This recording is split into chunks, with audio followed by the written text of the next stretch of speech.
यहां राम हुए हैं या नहीं हुए हैं, इस बात का मुकदमा सुप्रीम कोर्ट में 30 साल चला। और विडंबना देखिए कि जब आखिरी चरण में मुकदमा था, उन्हीं दिनों रामनवमी की छुट्टी पड़ गई, तो सुप्रीम कोर्ट बंद हो गया। कि आगरा में जो एक कब्रिस्तान है सफेद रंग का, उसे देखने जाने की बजाय युवा ज्यादा मात्रा में आगरा तक की बजाय अयोध्या जी जा रहे हैं, वृंदावन जा रहे हैं। परिवर्तन हो रहा है। तर्क का उत्तर दिया जा सकता है, कुतर्क का नहीं दिया जा सकता। अगर राम रिश्तेदार नहीं है, राम पूर्वज नहीं है, तो इतनी सारी क्रिसमस मन रही है, हम ही लोग मना रहे हैं। सेंटा क्लॉज कौन, हमारे फूफा जी थे, फिर भी मना रहे हैं ना, इतना अच्छा मना रहे हैं। सरकारों को आदत हो गई है कि कवि को बुलाएं, साहित्यकार को बुलाएं तो इनकी प्रशंसा करें। राम इनकी वजह से नहीं है, ये राम की वजह से है। डॉक्टर्स कह रहे हैं कि एक आदमी बाहर बैठ जाए तो 100 सिगरेट पी लेता है। कितनी अद्भुत हवा उपलब्ध कराई है। और पानी भी धीमे धीमे ऐसा होने जा रहा है जिसको पी ले तो आदमी 3 पैक शराब का काम कर जाए। रक्षा मंत्री जी के अंदर का सिंह जागा जब कोई उधर से बोला, एक बैठी हुई पार्टी का एक आदमी बोला बैठ जाओ। पर्ली पाड़ जो सिंध प्रांत का, पाकिस्तान का, जो वहां का रक्षा का अग्रणी अधिकारी था, उसने इधर फोन करके पूछा कि इतनी चहल पहल क्यों है, कौन आ रहा है? तो उन्होंने कहा वो शायर आ रहा है, कुमार विश्वास। तो बोले बात करा देना। तो मेरी उनसे बात कराई वायरलेस पर, उन्होंने कहा इधर भी आ जाइए। तो मैंने कहा जैसे हालचाल चल रहे हैं, थोड़े दिन बाद आते जाते रहेंगे, चिंता मत करिए, हो जाएगा। प्रधानमंत्री जी गए थे और स्कूबा डाइविंग करके नीचे द्वारिका के अवशेष देख के आए थे। तो पत्रकार मुझसे पूछे थे क्यों गए होंगे कृष्ण जी का घर देखने। मैंने कहा बनवाने की सोच रहे होंगे, मन में आ गई होगी कि मैं बनवा लेता हूं। क्या बजट रक्षा बजट बताता है हमारा पड़ोसी मुल्क। जितना तेरा साल भर का रक्षा बजट है, उतनी तो साल भर हमारे सेठ ने ब्याह में पैसा खर्चा कर दिया। क्या है? 3.5 घंटे की एक फिल्म बनी, एक फिल्म धुरंधर फिल्म बनी है, देख लो या मत देखो। जिनको विरोध करना था, भाई साहब ये तो प्रोपोगंडा है। किसके खिलाफ? अच्छा किसके खिलाफ प्रोपोगंडा है? चल पाकिस्तान के खिलाफ, तो ताली बजा। मृत्यु से अधिक अपवित्र कुछ नहीं और हिमालय से ऊंचा कुछ नहीं। मुझे कई बार लगता है कि शहीद जब ईश्वर के घर जाता होगा तो भगवान भी कहते होंगे कि हीरो आया है, आज उत्सव मनाओ, आज बधाई का कार्य है। अपना कोई आदर नहीं है, कोई सम्मान नहीं है। किसका, कौन इतना कविता का इतना आदर कहां से हो कि इतने महत्वपूर्ण लोग बैठे और अपना समय दें। हम जिसे गा रहे हैं उसका नाम बहुत बड़ा है। पंक्ति पढ़ रहा हूं और पहली पंक्ति पर जो कवि यहां बैठे हैं, साहित्यकार बैठे हैं, उनका स्नेह मिले। और भारतीय जनता पार्टी के लोग कितने भी गर्वित हो जाएं कि इतने राज्यों में सरकार है, केंद्र में 3 बार आ गई कि 4थी बार आएगी, हम तो ये मानते हैं कि जैसी भी पार्टी है, जो भी एक कवि के द्वारा चलाई गई है, कवि के परिश्रम से, उसके शब्दों से चली है। कि तुलसी तुलसी से, तुलसी तुलसी से पावन हो गए कथा यह गाकर। तुलसी तुलसी से पावन हो गए कथा यह गाकर। भाग्य बली हैं फिर भी खुद को कहें राम का चाकर। भाग्य बली हैं फिर भी खुद को कहे राम का चाकर। एक पंक्ति खास तौर पर सुन लीजिएगा। भाग्य बली हैं फिर भी खुद को कहे राम का चाकर। जब तक सब नहीं बजाओगे यही चल रही है। भाग्य बली हैं फिर भी खुद को कहे राम का चाकर। यह कोरी कल्पना नहीं है, आगम निगम बखानी। यह कोरी कल्पना नहीं है, आगम निगम बख। लखनऊ में हाई कोर्ट की एक ब्रांच है। यह देश अद्भुत है। यहां राम हुए हैं या नहीं हुए हैं, इस बात का मुकदमा सुप्रीम कोर्ट में 30 साल चला। न्याय के देवता को न्याय के मंदिर में ही पुष्ट कराना पड़ा कि वे वहीं पैदा हुए हैं जहां उनका मंदिर बना है। अद्भुत देश है। और विडंबना देखिए कि जब आखिरी चरण में मुकदमा था, उन्हीं दिनों रामनवमी की छुट्टी पड़ गई, तो सुप्रीम कोर्ट बंद हो गया। तो हमने मिलॉर्ड से फोन करके पूछा कि अगर नहीं हुए तो छुट्टी क्यों हुई थी, और छुट्टी हुई है तो हुए ही होंगे। तो मैं गोमती के तट पर पंक्ति पढ़ रहा हूं। राम हुए हैं नहीं हुए, इसकी गवाही देने के लिए मैं एक पंक्ति लेकर आया हूं। यह कोरी कल्पना नहीं है, आगम निगम बखानी। अगली पंक्ति का गवाह अच्छा लगे तो उसकी लहरों के समान तालियां उठती देखूं। यह कोरी कल्पना नहीं है, आगम निगम बखानी। युग युग से इसका साक्षी है, युग युग से इसका साक्षी है, मां सरयू का पानी भवानी सुन लो, नी भवानी सुन लो, भवानी सुन लो। आपकी आवाज कम आ रही है। भवानी सुन, भवानी। अंतिम बंद इस कविता का पढ़ रहा हूं कि वंचित वनवासी गिरिवासी। देखिए, नया परिवर्तन होता है सोच में, संस्कार में। वर्षों से चली आई एक पद्धति बदलती है तो चीजें कसमसाती हैं। ये कसमसाहट का दौर है। यहां नए साल पर पहली बार ऐसा हो रहा है कि आगरा में जो एक कब्रिस्तान है सफेद रंग का, उसे देखने जाने की बजाय युवा ज्यादा मात्रा में आगरा तक की बजाय अयोध्या जी जा रहे हैं, वृंदावन जा रहे हैं। परिवर्तन हो रहा है। तो बदलते में देर लगेगी और तर्क का उत्तर दिया जा सकता है, कुतर्क का नहीं दिया जा सकता। जिनको लगता है कि धर्मनिरपेक्ष देश है, इसमें इतना राम क्यों, इतनी रामनवमी क्यों, धर्मनिरपेक्ष है तभी तो सब चल रहा है। अगर राम रिश्तेदार नहीं है, राम पूर्वज नहीं है, तो इतनी सारी क्रिसमस मन रही है, हम ही लोग मना रहे हैं। सेंटा क्लॉज कौन हमारे फूफा जी थे, फिर भी मना रहे हैं ना, इतना अच्छा मना रहे हैं। तो देश में सभी का आदर है। तब कह रहा हूं, निवेदन करता हूं कि भवानी सुन लो, भवानी। कैसी कहानी है। वंचित वनवासी गिरिवासी जिसमें बने सहायक। वंचित, हमारे संजय निषाद जी बैठे हैं, कम हंसा करो। हाँ, अभी वीडियो पे हंस दिए थे, कितना बुरा लगा है थोड़ा। लेकिन ये निषाद है, ये मुझसे जब भी मिलते हैं हाथ मिलाते हैं। मैं कहता हूं भाई आपसे हाथ नहीं मिला सकता, आप हमारे बॉस के मित्र के घर से हो। हम तो सेवक लोग हैं, हम लोग तो राम जी के चरणों की धूल के दास हैं। आपने तो उनसे भी वसूल करवा लिया था। तो अगर इस सरकार में वसूल है कर रहे हैं तो इसमें समस्या क्या है। राम जी की सरकार है तो निषाद वसूल कर रहा है, उसमें क्या है। पर मुझे यह पता नहीं था कि एक नाव पार कराने की इतनी बड़ी फीस देनी पड़ेगी कि एक आदमी को मंत्री बनाना पड़ेगा। बताइए कि वंचित वनवासी गिरिवासी जिसमें बने सहायक। पंक्ति सुनिए, वंचित वनवासी गिरिवासी जिसमें बने सहायक। राम कृपा से ये सब भी हैं राम कथा के नायक। राम कृपा से ये सब भी हैं राम कथा के नायक। कितनी लंबी रेंज है। शबरी के वट के संग जिसमें हैं अगस्त विज्ञानी। अगली पंक्ति अपने बारे में कह रहा हूं। सरकारों को आदत हो गई है कि कवि को बुलाएं, साहित्यकार को बुलाएं तो इनकी प्रशंसा करें। राम इनकी वजह से नहीं है, ये राम की वजह से हैं। इतना बड़ा क्षेत्रफल है। और मैं तो जब से लखनऊ उतरा हूं तब से थोड़ा प्रसन्न हूं कि फेफड़े सांस ले पा रहे हैं, क्योंकि आदरणीय रक्षा मंत्री जी भी दिल्ली रहते हैं, हम भी दिल्ली रहते हैं। अब तो 3 तल की सरकार आ गई आदरणीय। नगर पालिका में भी आप ही हो, राज्य में भी आप ही हो, केंद्र में भी आप ही हो। डॉक्टर्स कह रहे हैं कि एक आदमी बाहर बैठ जाए तो 100 सिगरेट पी लेता है। कितनी अद्भुत हवा उपलब्ध कराई है। और पानी भी धीमे धीमे ऐसा होने जा रहा है जिसको पी ले तो आदमी 3 पैक शराब का काम कर जाए। पूरी दुनिया से लोग बाहर बैठ के सांस लिया करेंगे और पानी पिया करेंगे।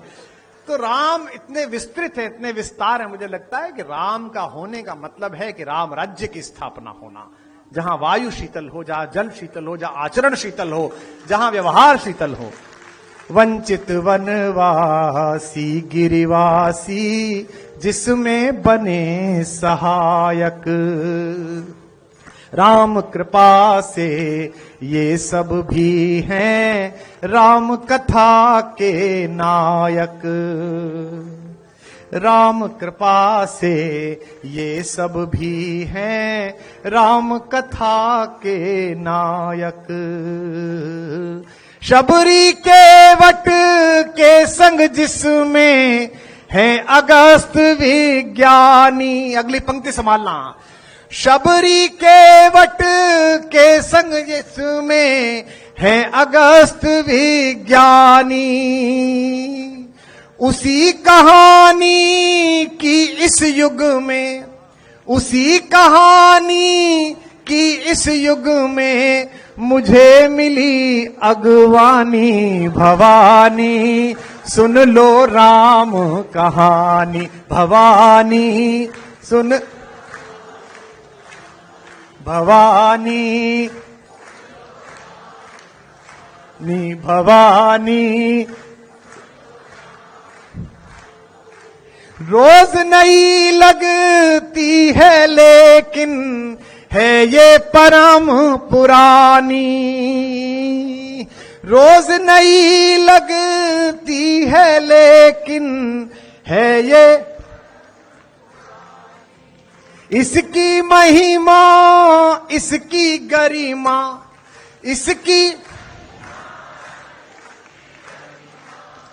इसकी महिमा इसकी गरिमा बजरंगी ने जानी। भवानी सुन लो,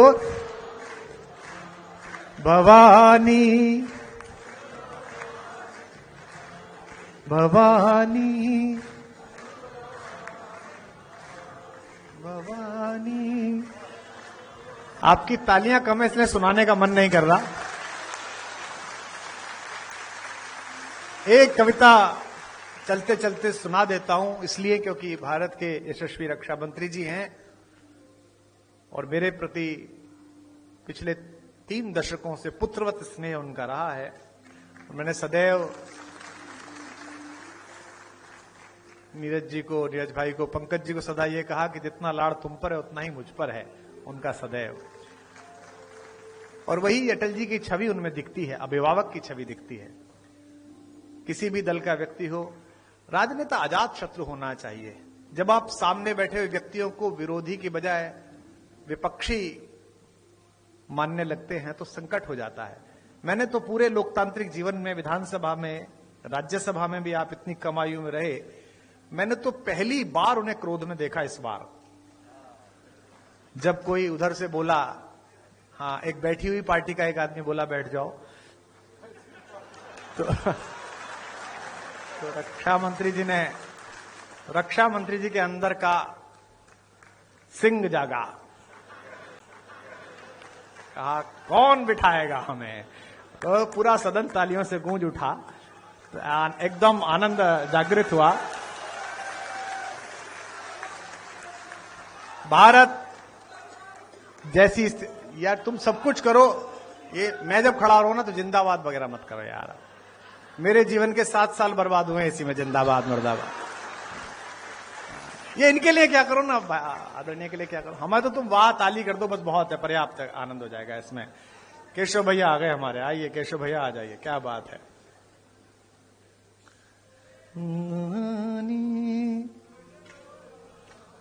गाओ तब तक। भवानी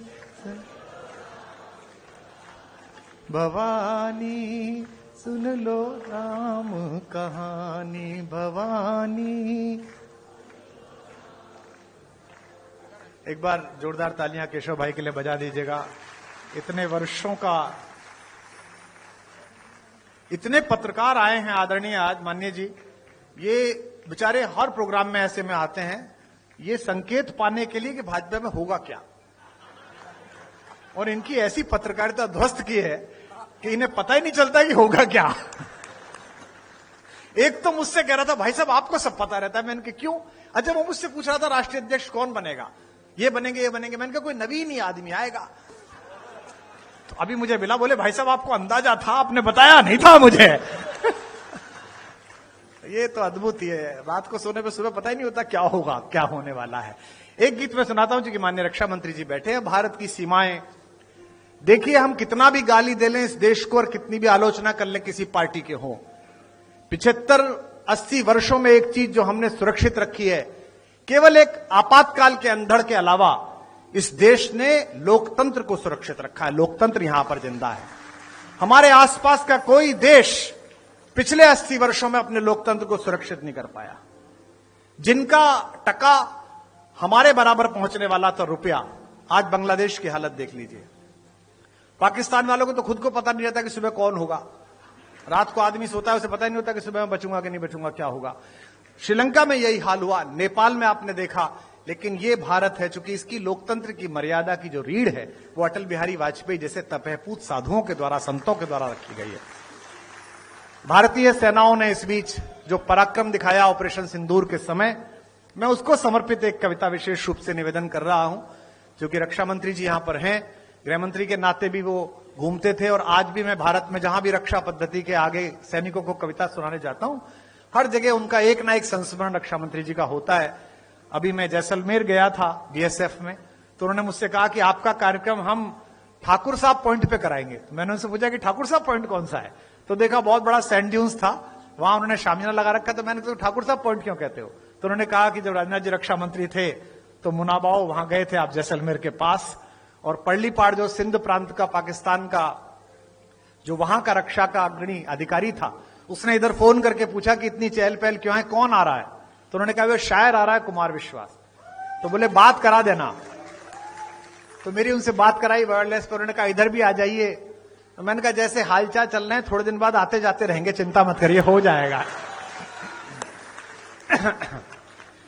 क्योंकि अब देखो, मैं इसलिए भरोसा करने लगा हूं, ये जो मंच पर लोग बैठे भाजपा के, इनके बाकी एजेंडे तो निबट गए। 370 भी हो गया, राम मंदिर भी बन गया, अब 2-4 चीज ही बची हैं इनके, कि सिंधु नदी के आर पार पूरा भारत हो जाएगा, ऐसी चीजें बची हैं। और इन लोगों को जब भी आप देखें, जब ये कोई भी बात बोले करें, तो उसका लंबा सोचा करो कि आज कर रहे हैं कल कुछ होगा। अभी मैं आ रहा हूं सीधा राजकोट से, द्वारिका से, तो वहां लोग बता रहे थे कि भी प्रधानमंत्री जी गए थे और स्कूबा डाइविंग करके नीचे द्वारिका के अवशेष देख के आए थे।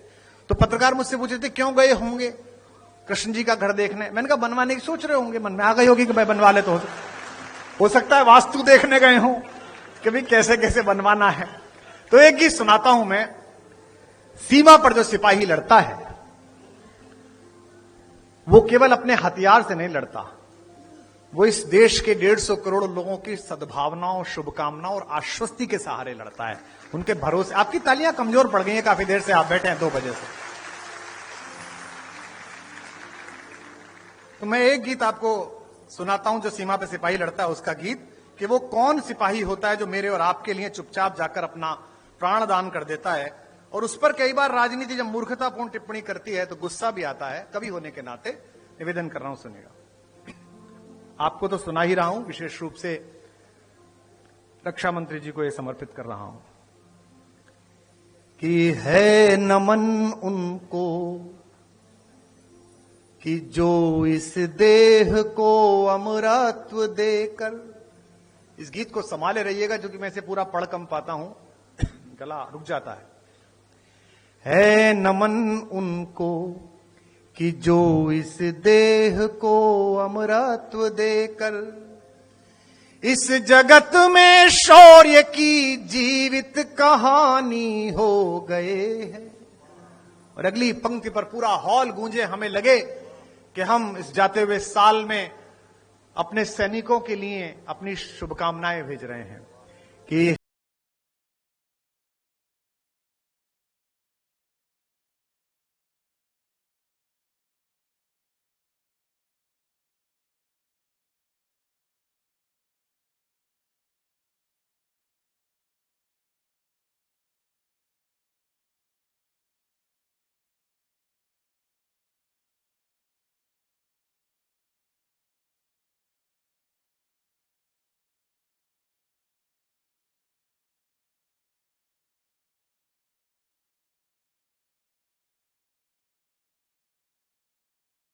है नमन उनको कि जिनके सामने बौना हिमालय। जिस घर से वो लड़का जाता है, मेरे उत्तर प्रदेश के, मध्य प्रदेश के, पूरे भारत के घरों से उसकी मां, उसके पिता, उसकी बहनों के लिए एक पंक्ति पढ़ रहा हूं।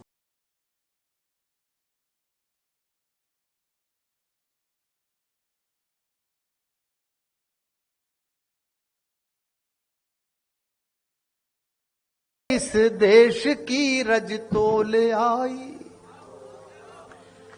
बहन जिसने सावनों में भर लिया पतझर स्वयं ही। ये एक पंक्ति भगवती ने मुझे दी है, आपको अच्छी लगे तो बताना। मैं मेरठ कमिश्नरी से आता हूं। हमारे यहां ऐसे ऐसे गांव है, सैदपुर जैसे, जहां हर घर से एक लड़का फौज में है, हर घर से एक लड़का फौज में है। हमारे यहां जब रक्षाबंधन आता है तो अभ्यास के आधार पर कई बहनें ऐसी होती हैं जो थाली में 3 राखियां रख लेती हैं, और फिर अचानक याद आता है कि एक राखी तो तिरंगा थामे सरहद पर छूट गई है, राखी तो अब 2 ही रह गई हैं। मैं उस बहन के लिए पंक्ति पढ़ूं तो आपकी आंखें भी छलछलाएं, आपके हाथ भी उठें। कि पिता जिसके रक्त ने उज्जवल किया कुलवंश माथा, मां वही जो दूध से इस देश की रज तोल आई। बहन जिसने सावनों में भर लिया पतझर स्वयं ही, हाथ ना उलझे कलाई से जो राखी खोल लाई। बेटियां जो लोरियों में भी प्रभाती सुन रही थी। पुलवामा के बाद आजमगढ़ के एक लड़के का, एक सैनिक का शवदाह हमने देखा टीवी पर, जिसमें उसकी 6 साल की बच्ची अपने पिता के शव को सैल्यूट कर रही थी। मैं उस बिटिया का चित्र बना रहा हूं एक पंक्ति से, एक भी हाथ खामोश ना हो उस बिटिया को प्रणाम करने के लिए अपनी तालियों में। बेटियां जो लोरियों में भी प्रभाती सुन रही थी, पिता तुम पर गर्व है चुपचाप जाकर बोले आई।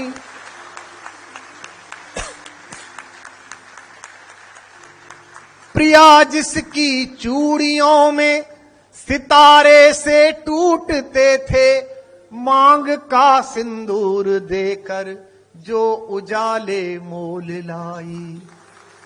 तो है नमन उस देहरी को जहां तुम खेले कन्हैया, है नमन उस देहरी को जहां तुम खेले कन्हैया। घर तुम्हारे परम तप की राजधानी हो गए हैं, है नमन उनको कि जिनके सामने बौना हिमालय।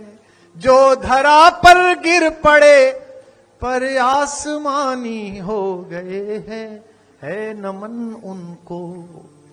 एक बंद पढ़ रहा हूं नए भारत का, विश्व जिसको मानता है। लोग कहते हैं कि यूनाइटेड नेशंस पूछ सकता है कि हमने घर में घुस के हमला क्यों किया। पौरुष की परिभाषाएं संस्थाओं में नहीं गढ़ी जाती हैं। सीमा नहीं खिंचा करती है कागज बनी लकीरों पर, ये घटती बढ़ती रहती है वीरों की शमशीरों पर। बलबीर सिंह करुण की पंक्ति है। जिस समय एबटाबाद से तुमने चूहा पकड़ा था जो तुम्हारे टावर्स में घुसा था, तो तुम गए थे यूनाइटेड नेशन से पूछने? नहीं गए थे। तो हमारे घर भी अगर कोई चूहा मार के जाएगा तो वो किसी भी बिल में छुपा हुआ, वहां जाकर उसे मारना भारत का संकल्प है। अब पंक्ति पढ़ता हूं भारत के स्वाभिमान की, हर पंक्ति पर आपका जय घोष उठे। हमने लौटाए सिकंदर, सर झुकाए मात खाए। आपका जरा ताकत देखूं मैं इस बार। हमने लौटाए सिकंदर, सर झुकाए मात खाए। हमसे भिड़ते हैं वे जिनका मन धरा से भर गया है।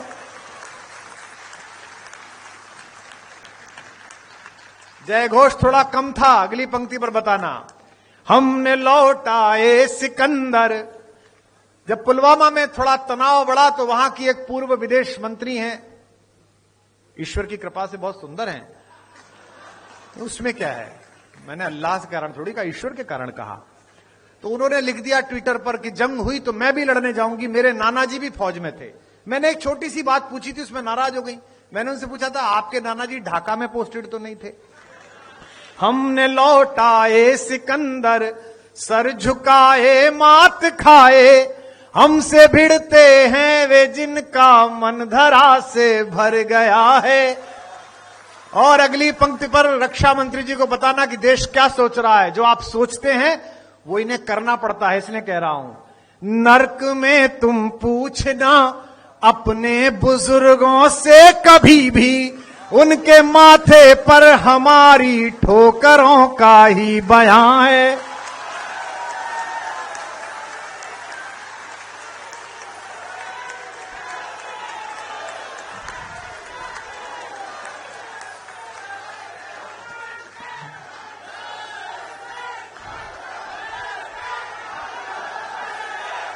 हमने लौटाए सिकंदर, सर झुकाए मात खाए, हमसे भिड़ते हैं वे जिनका मन धरा से भर गया है।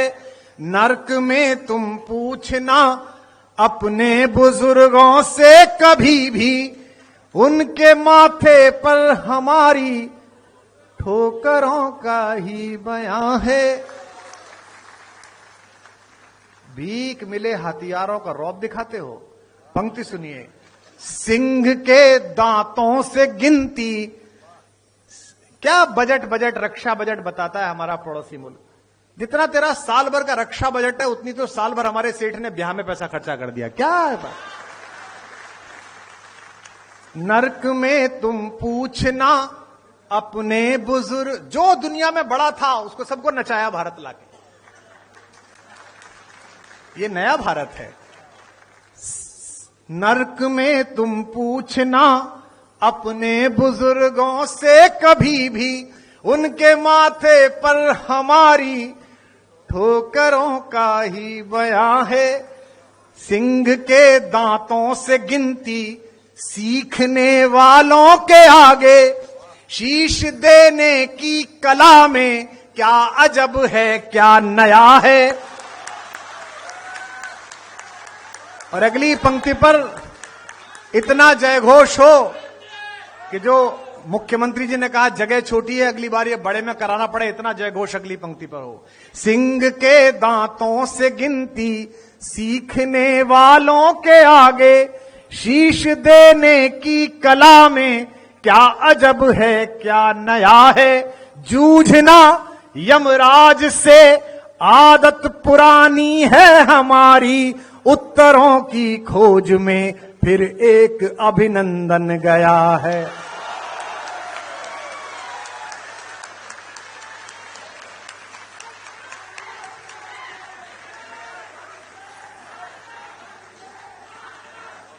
तो है नमन उनको, है नमन उनको कि जिनकी अग्नि से हारा प्रभंजन।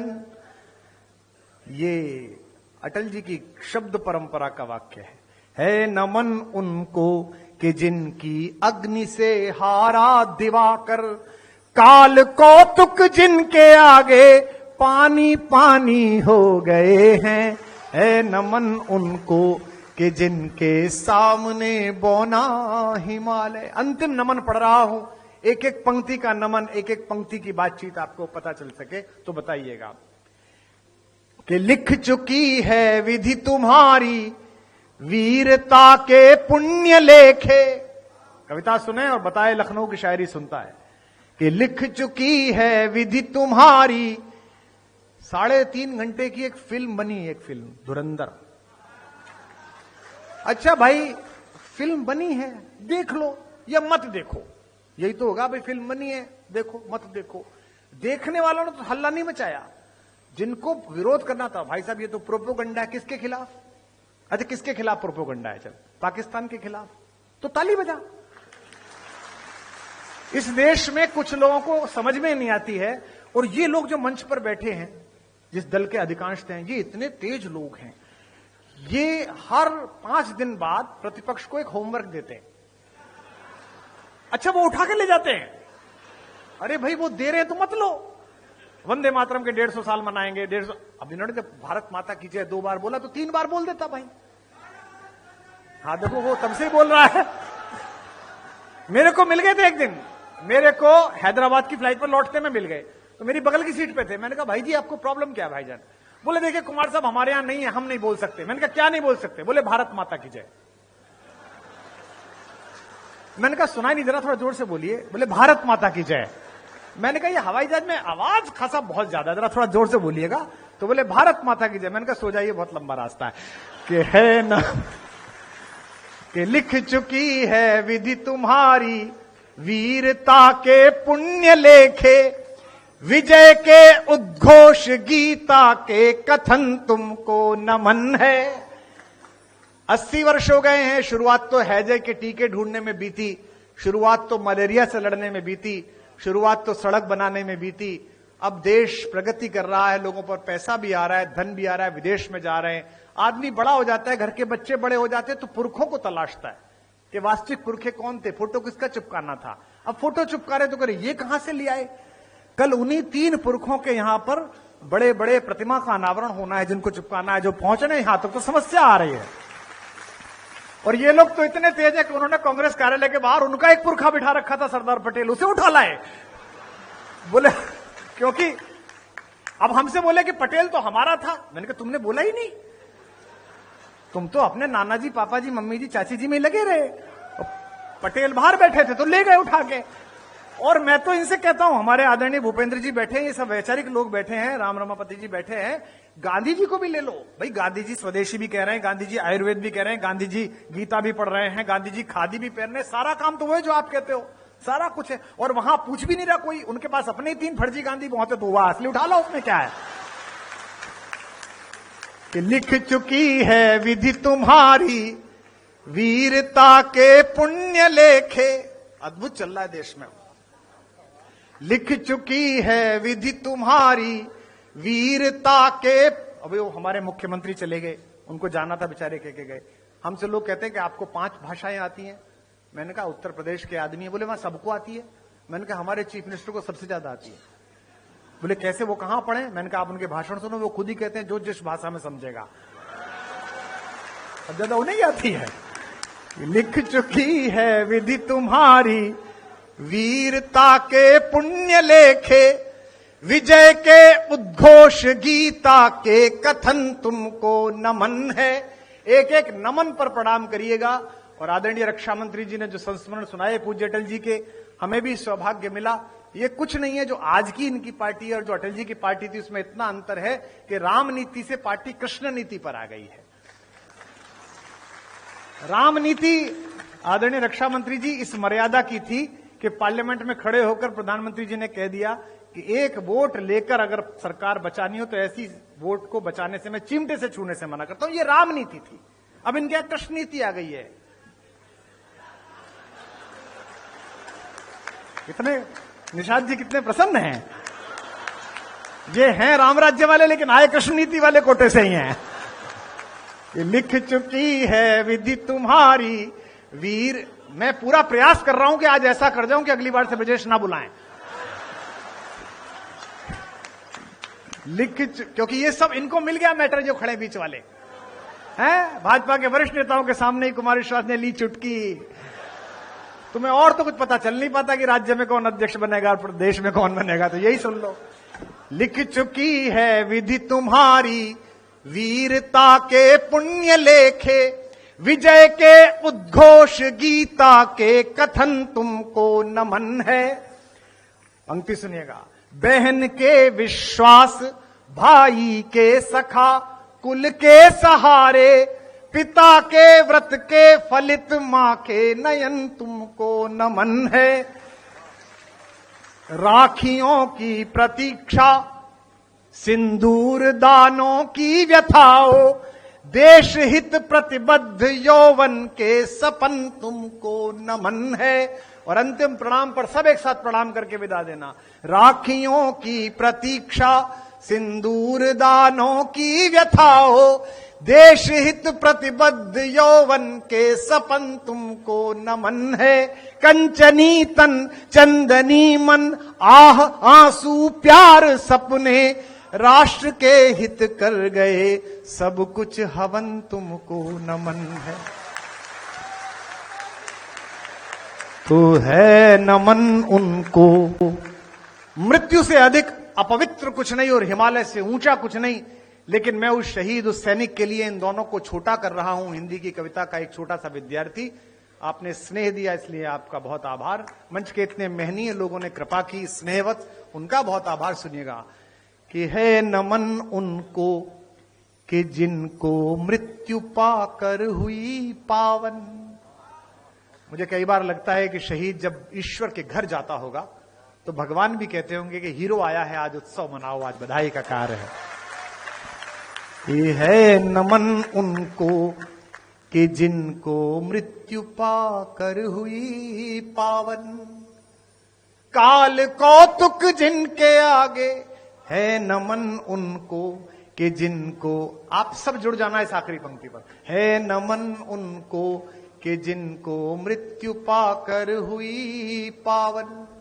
शिखर जिनके चरण छूकर और मानी हो गए हैं, है नमन उनको कि जिनके सामने बौना हिमालय। जो धरा पर गिर पड़े पर आसमानी हो गए हैं, है नमन उनको कि जिनके सामने बौना हिमालय। बहुत बहुत अभिनंदन युग कवि डॉक्टर कुमार विश्वास जी का। मैं डॉक्टर कुमार विश्वास जी के इस काव्य पाठ के मध्य मंच पर पधारे प्रदेश के माननीय उप मुख्यमंत्री आदरणीय केशव प्रसाद मौर्य जी का, पूर्व उप मुख्यमंत्री आदरणीय डॉक्टर दिनेश शर्मा जी का, माननीय मंत्री श्री आशीष पटेल जी का, श्री संजय निषाद जी का भी इस मंच से हार्दिक स्वागत, वंदन और अभिनंदन करता हूं। और डॉक्टर कुमार विश्वास जी, यूं तो आपका आशियाना दिल्ली के करीब है, लेकिन आपका एक ठिकाना लखनऊ वालों के दिल में भी है।